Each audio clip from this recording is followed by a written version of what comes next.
সালমান শাহ ছিল আমাদের স্বপ্নের নায়ক। সবাই তাকে পছন্দ করতো। এইটা আমি আমি আমি যেটা বলতে চাই, সালমান শাহ ছিল আমাদের স্বপ্নের নায়ক।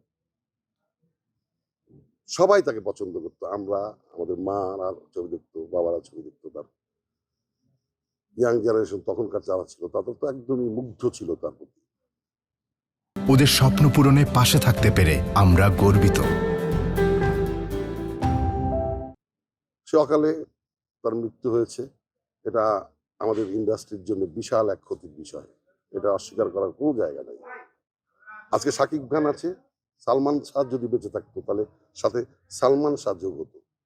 সিয়াম আছে, নিশু আছে, আরফিন শুভ আছে, এরকম অনেকেই আছে। তাহলে আমাদের চলচ্চিত্র মানে অনেকটা অনেকটা এগিয়ে যেত।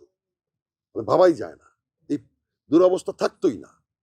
আমি যেটা বলতে চাই সেটা হচ্ছিল, একটা ঘটনা ঘটেছে, সেটা আইনি তদন্ত চলছে। তদন্ত শেষ না হওয়া পর্যন্ত আমার মনে হয় এটা নিয়ে মন্তব্য করা ঠিক হবে না। যদি যে দোষী হবে অবশ্যই আমরা চাই সে শাস্তি পাক।